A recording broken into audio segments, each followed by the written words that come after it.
신명기는 가나안 땅에 들어가기 직전 모세가 이스라엘 백성 앞에서 한 설교를 모아놓은 책입니다.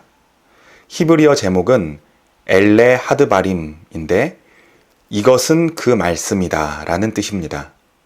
하나님은 말씀으로 이 세상을 창조하셨고 이스라엘 백성들이 위험에 처했을 때 말씀으로 백성을 구원하시는 분이십니다.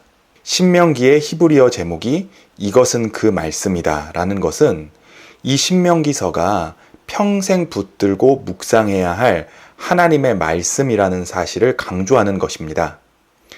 그런데 히브리어 성경이 헬라어로 번역되는 과정에서 제목이 듀테로노미온으로 바뀝니다. 이 말을 번역하면 두 번째 율법이라는 뜻입니다. 특별히 신명기 17장 18절에서부터 19절을 보면 누군가가 왕 위에 오르면 이 율법의 등사본, 즉 복사본을 기록하여 평생 자기 옆에 두고 읽어야 한다라고 기록되어 있습니다. 여기서 율법의 등사본이 바로 듀테로노미온, 두 번째 율법입니다. 즉 두 번째 율법이라는 헬라어 제목은 이 책이 두 번째로 중요한 책이다라는 의미가 아니라 복사해서 계속해서 읽어야 할 정도로 중요한 책이다라는 것을 강조하는 것입니다. 우리말로는 신명기라고 되어 있는데 거듭한다 라는 의미의 신자와 명령할 명, 기록할 기를 쓰고 있습니다. 이것은 헬라어 제목을 한자로 번역한 것입니다. 이제 신명기의 구조를 함께 살펴보겠습니다. 신명기의 구조는 다른 책들과 비교해 보았을 때 매우 독특한 특징이 있습니다. 신명기의 구조는 세 가지 관점에서 설명할 수 있습니다. 형식적인 관점, 언약적인 관점, 내용적인 관점입니다. 하나씩 살펴보겠습니다. 첫 번째로 형식적인 관점입니다. 신명기는 모세가 모압 평지에서 한 설교를 모아놓은 책인데 기본적으로 세 편의 설교를 합쳐놓은 것이라고 볼 수 있습니다. 신명기서를 자세히 읽어보면 1장 1절에 이것은 선포한 말씀이다. 4장 44절에 모세가 이스라엘 자손에게 선포한 율법은 이것이다. 29장 1절에 언약의 말씀은 이것이다 라고 시작되는 것을 볼 수 있습니다. 이 말씀을 기준으로 신명기를 세 번에 걸친 모세의 설교로 구분할 수 있습니다. 1장 1절에서부터 4장 43절이 첫 번째 설교, 4장 44절에서부터 28장 68절이 두 번째 설교, 29장 1절에서부터 30장 20절이 세 번째 설교입니다. 대체적으로 첫 번째 설교 부분에서는 호렙산에서부터 모압 평지까지 있었던 과거의 일들을 회상하고 있습니다.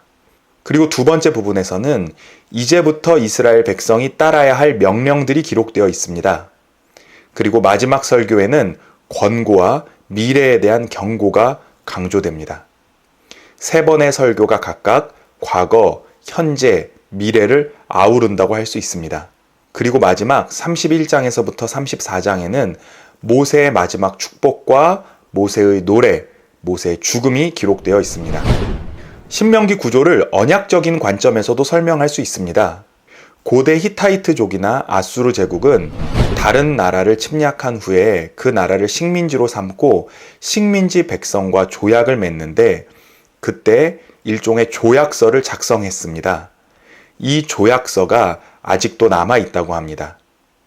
그 조약서의 내용을 살펴보면 대체적으로 이렇게 구성되어 있다고 합니다. 첫 번째로 화자와 청자를 밝히고 두 번째로 이 조약을 맺게 된 역사적 배경을 적어 놓습니다.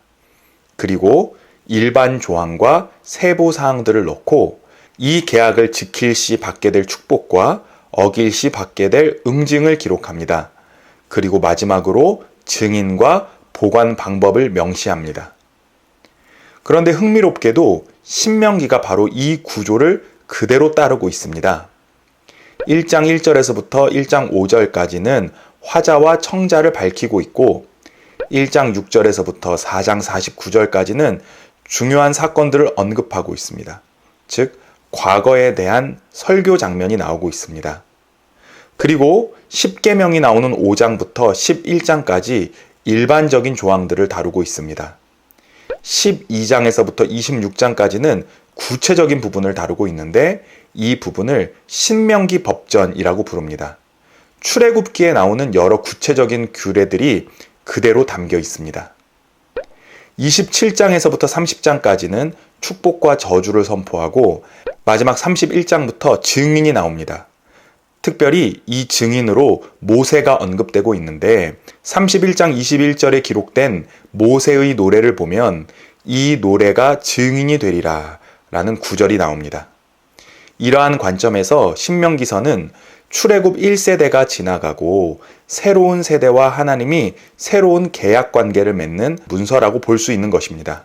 세 번째로 신명기 구조를 내용적인 측면에서도 나눌 수 있습니다. 신명기 5장에는 10계명이 나옵니다. 신명기에서 이 10계명이 굉장히 중요한데요. 신명기에서 10계명이 중요한 이유는 이후에 나오는 신명기의 모든 내용이 10계명의 내용을 확장하고 보충하고 있다고 볼 수 있기 때문입니다. 첫 번째 계명, 나 외에 다른 신을 내게 두지 말라는 6장에서부터 11장에서 하나님을 향한 전적인 충성을 명령하는 것으로 확장됩니다. 두 번째 계명, 새긴 우상을 만들지 말라라는 계명은 12장에서 가나안의 우상들을 파괴하고 반드시 정해진 곳에서 제사를 드려야 한다는 명령으로 보충되고 있습니다. 세 번째, 하나님의 이름을 망령되이 일컫지 말라라는 계명은 13장에서 거짓 선지자들을 분별하라라는 내용으로 보완이 되고 있고, 네 번째 계명, 안식일을 기억하여 거룩하게 지키라라는 계명은 15장에서부터 16장에 절기와 또 가난한 자들을 돌보라는 내용으로 확장됩니다. 다섯 번째 계명, 내 부모를 공경하라는 16장에서부터 18장에 재판장, 왕, 제사장, 예언자 등 합법적인 권위를 존중하라는 명령으로 확장됩니다.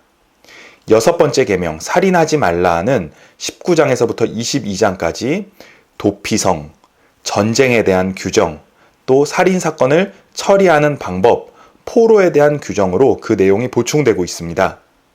일곱 번째 계명, 간음하지 말라는 23장에서부터 24장에 결혼과 이혼, 순결에 대한 규정으로 확장됩니다.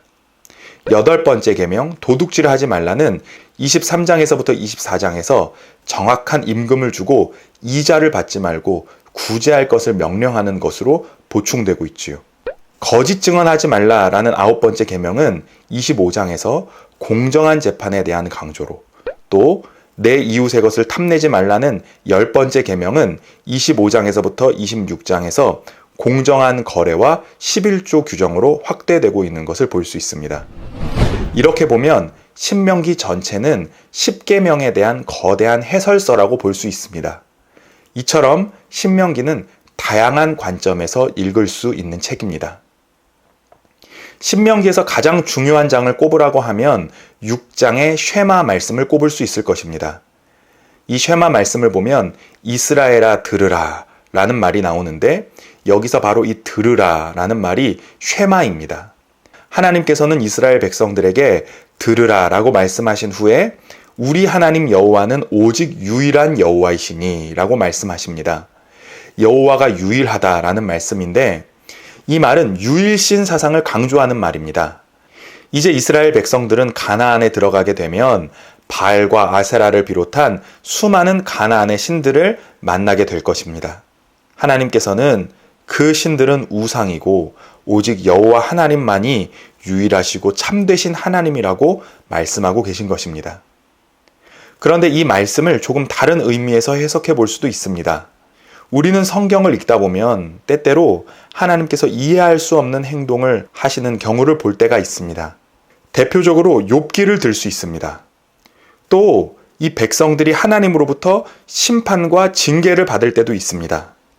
그럼에도 불구하고 하나님은 불변하고 한결같으신 분이다 라는 말입니다. 너희가 여러 가지 환난을 만나고 심지어 하나님을 이해할 수 없는 일들을 만나게 될 텐데 그때 하나님은 온전하시고 신실하신 분이라는 사실을 기억하라 라는 뜻으로 해석할 수 있습니다. 그래서 하나님께서는 계속해서 너는 마음을 다하고 뜻을 다하고 힘을 다하여 내 하나님 여호와를 사랑하라 라고 말씀하십니다.